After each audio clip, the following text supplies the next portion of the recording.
La question de l'innovation est une question fondamentale en stratégie. Fondamentale parce qu'en fait, quand on regarde l'histoire de l'humanité est une histoire de l'innovation. Quand on parle d'innovation, beaucoup de gens pensent à l'innovation technique et technologique. C'est le cas d'ailleurs de cette image qui présente le MP3, qui était une véritable innovation dans le domaine du deux roues, puisqu'il a 3 roues. En fait, il convient quand même d'avoir à l'esprit que les innovations majeures dans l'histoire de l'humanité ne sont pas des innovations technologiques. Ce sont plutôt des innovations qui changent les relations entre les hommes. Donc quand on regarde les 4 très grandes innovations de l'histoire de l'humanité, on aura d'abord le langage, qui a été inventé par l'humain entre moins 200 000 et 60 000 ans à peu près, et qui a changé de façon radicale les relations dans ce groupe de singes supérieurs. Il y a eu ensuite l'écriture, il y a eu ensuite l'imprimerie, et aujourd'hui, bien sûr, nous vivons la 4e grande rupture de l'humanité, avec une rupture technologique extrêmement forte, qui est finalement l'hypermédia. Au-delà de ces 4 très grandes innovations, il y a des innovations qui ont changé également l'évolution. C'est le cas de l'interdit de l'inceste. L'interdit de l'inceste est à peu près, semble-t-il, consubstantiel de l'apprentissage un peu du langage.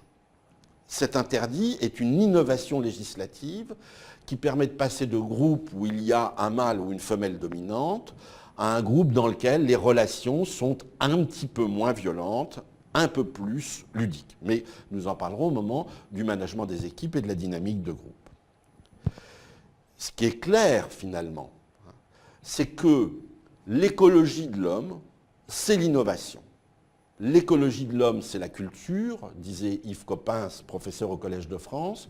Mais la culture, qu'est-ce que c'est? C'est finalement l'ensemble des systèmes qui nous relient à l'environnement.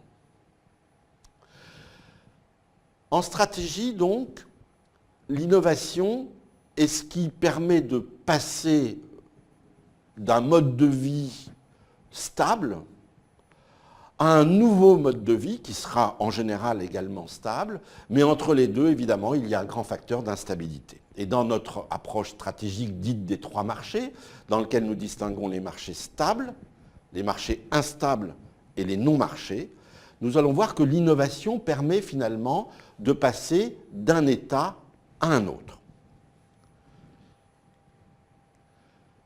M. Schumpeter, grand économiste, a évoqué, au niveau de l'innovation, cette fonction particulière de destruction créatrice.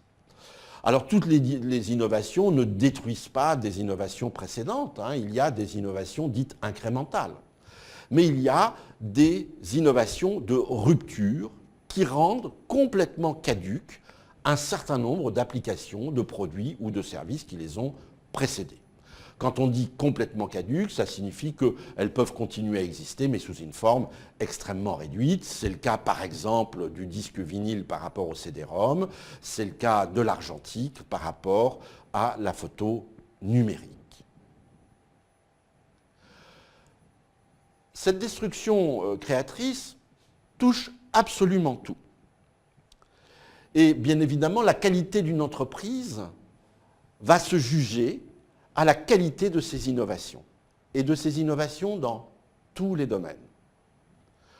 Quand on parle de chaîne de la valeur, il y a des innovations très fortes dans le domaine de la chaîne de la valeur. Il y a des révolutions. Quand Dell décide de fabriquer à la commande, c'est une rupture dans le business model par rapport aux autres constructeurs de PC. Et cette transformation radicale leur a donné un avantage concurrentiel. Qu'est-ce que c'est qu'un avantage concurrentiel? C'est un avantage qui obéit à la règle des 3D, c'est-à-dire qu'il est décisif, durable et défendable. Donc dans la liste que vous avez sous les yeux, là, ici, vous voyez que finalement, tout peut faire l'objet d'innovation. et que ces innovations ont même de temps en temps des conséquences sur la cérébralité, c'est-à-dire sur la façon dont nous pensons. Il est très clair que l'écriture a changé la façon dont les hommes dialoguaient, mais que l'imprimerie a également réduit pour une part les efforts de mémoire qui étaient faits, changé les modes de fonctionnement cérébraux. Et avec l'hypermédia, c'est encore plus vrai, puisque à ce moment-là, on passe de modes de pensée qui étaient extrêmement linéaires à des modes de pensée qui sont, je dirais, un petit peu zappeurs, ce qu'on appelle en langage d'inférence cérébrale, des modes de pensée d'abduction. Quand on regarde les innovations, on peut voir qu'elles sont de différentes natures dans leur structure. On parlera d'innovation incrémentale quand il s'agit de petites innovations. Les marchés stables évoluent par innovation incrémentale jusqu'à ce qu'ils se stabilisent de façon un peu définitive, c'est-à-dire qu'il n'y a plus tellement d'innovation.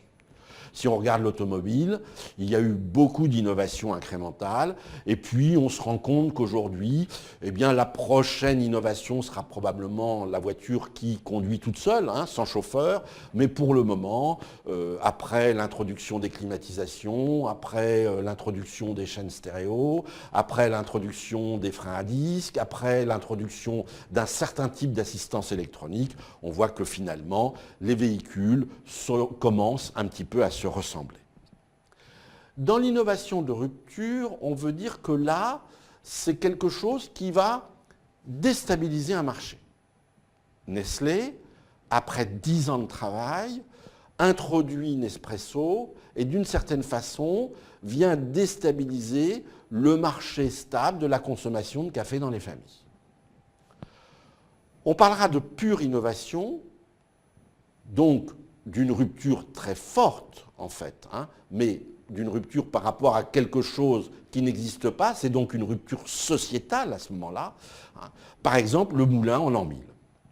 Le moulin en l'an 1000 transforme l'Europe de façon assez radicale puisqu'il va permettre l'industrialisation et donc ce point de passage du Moyen-Âge permet en fait à la société qui était exclusivement rurale pratiquement de devenir beaucoup plus urbaine et beaucoup plus industrieuse.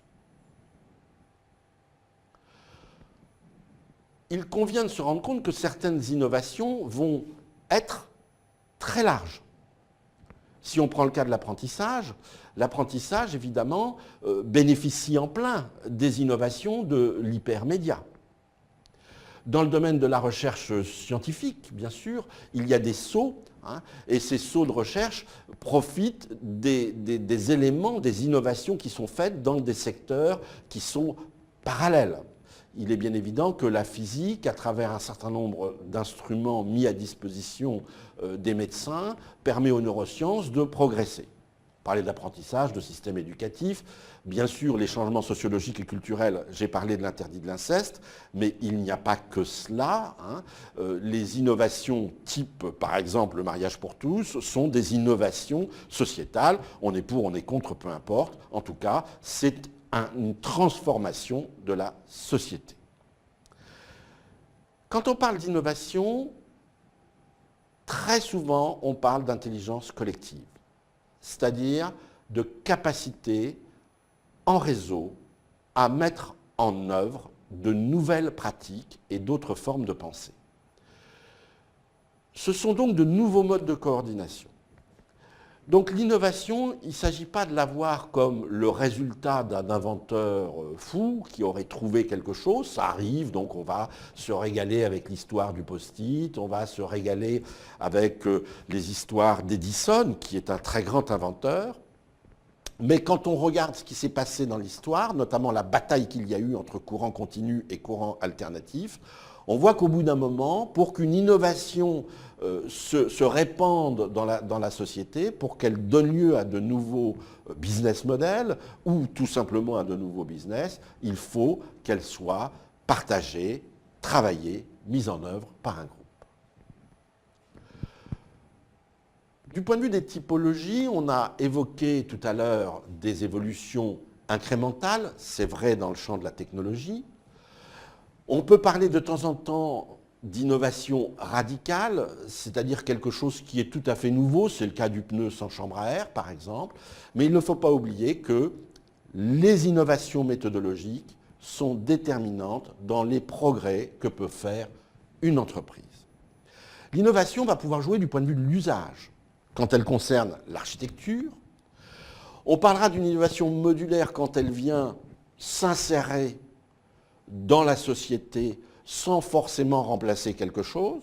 C'est le cas du micro-ondes. Donc on est là bien face à quelque chose qui était un non-marché. Hein, et le micro-ondes vient finalement créer un nouveau besoin particulier en faisant gagner du temps aux gens, parce qu'il cuit plus vite, mais également parce qu'il salit moins la vaisselle.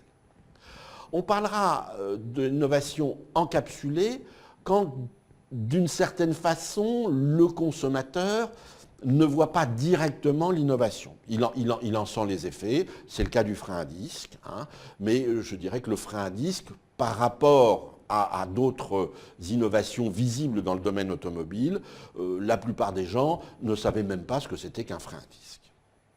Alors, ce qui est utile, c'est de prendre le langage du marché. Du point de vue du marché, on va distinguer les innovations de soutien, le sustaining innovation, qui correspond au fait à l'évolution classique d'un marché stable. Alors il y a des marchés dans lesquels il y a assez peu d'innovation de soutien, c'est le cas de la chaussure par exemple. Il y a bien sûr des évolutions en matière de design, il y a des innovations en matière de textile sur la chaussure, notamment dans la chaussure de sport. Donc ce sont effectivement des innovations de soutien qui introduisent des micro-ruptures et des niches supplémentaires. L'innovation de rupture est une innovation qui va déstabiliser un marché stable. Donc l'utilisation du numérique dans le domaine de la photographie est tout à fait le cas d'une innovation de rupture. Et puis, bien sûr, il y a la pure innovation, c'est-à-dire quelque chose qui n'existe pas et qui se met d'un seul coup à transformer la façon dont nous vivons. Cette pure innovation, ces pures innovations sont assez rares dans l'histoire, mais il en existe quand même un certain nombre. Le moteur thermique, le moteur à vapeur d'abord, la machine à vapeur, puis les moteurs diesel et à essence, ont été des pures innovations, d'une certaine façon, qui ont complètement annihilé d'autres usages, et notamment l'utilisation du cheval. Mais on peut considérer aussi que dans ce cas-là, quand l'automobile est arrivée, elle a fait face à un non-marché qui était le non-marché du transport. La plupart des gens n'avaient plus de chevaux, se déplaçaient donc à pied et ont pu utiliser des véhicules personnels. L'innovation, c'est donc ce qui va changer les relations entre un marché établi, autrement dit un marché stable, un marché instable, celui dans lequel on a deux types de consommateurs, les consommateurs qui sont saturés, c'est-à-dire qui trouvent qu'ils payent un peu trop cher pour ce qu'ils ont, et les consommateurs insatisfaits qui n'ont pas tout à fait la valeur qu'ils entendent avoir. Le non-marché, ce sont les non-consommateurs. Donc finalement, on peut dire que tout marché est toujours dans une position avec ces trois facettes et qu'il faut le regarder de trois manières différentes, dans sa partie stable, dans sa partie instable et dans sa partie non-marché. Autrement dit, changer les frontières ou les règles du champ de bataille avec des innovations de soutien, des innovations de rupture ou des pures innovations, on peut voir que sur un marché établi, la plupart du temps, on a des innovations de soutien. Bien sûr, sur un marché instable, la plupart du temps, ce sont des innovations de rupture qui vont transformer ce marché de façon assez radicale.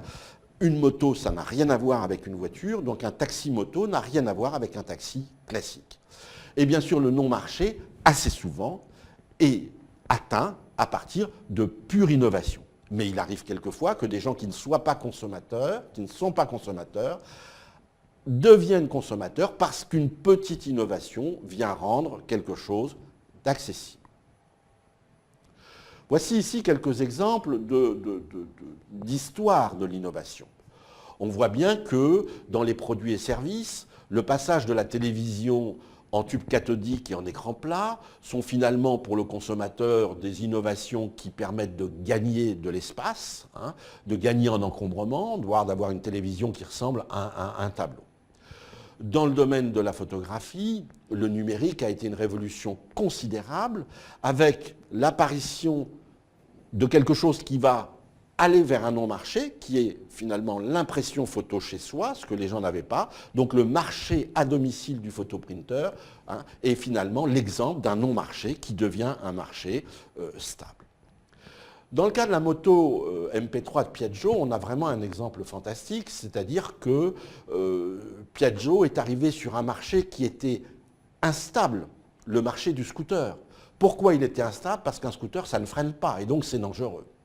Et donc le premier bénéfice du Piaggio, c'est d'apporter cette valeur que le client n'avait pas, qui consiste à freiner. Le passage aux 3 roues a eu un effet induit particulier, c'est que finalement le véhicule n'étant plus considéré comme une moto, il ne nécessite pas une permis de moto, et donc le 3 roues est rentré dans cet autre marché stable qui est celui de la grande moto, de la grosse moto, permettant à des gens qui n'en avaient jamais conduit d'accéder finalement au confort et aux avantages d'une moto, mais sans permis. On a parlé de Dell Computer. On peut évoquer pour les compagnies aériennes le ticketing électronique que la SNCF est en train de mettre en place de façon générale avec toute une série de services associés. C'est-à-dire que finalement, la SNCF arrive à tenter, hein, d'informer ses clients un peu plus rapidement que ne le font les responsables et les contrôleurs de train en leur envoyant des SMS pour leur dire exactement l'état du retard. iPhone et iTunes sont évidemment des transformations radicales, puisque là, c'est le passage finalement d'un marché classique à un espèce d'écosystème dans lequel l'utilisateur a accès à toute une série de services, hein, qui soient musicaux ou autres, permettant effectivement de stocker des données et d'accéder également à toute une série d'applications. Amazon est un exemple d'innovation dans la chaîne de la valeur, hein, grâce d'ailleurs à l'hypermédia, avec là une évolution qui est rendue possible par l'hypermédia, qui est notamment la location à la page d'un ouvrage. Donc j'achète d'une certaine façon un droit de lire un ouvrage, je considère au bout de quelques pages que ça ne va pas, je le rends, et à partir de ce moment-là, je n'aurai payé que quelques pouillèmes d'euros par les 3 ou 4 pages que j'aurais lues.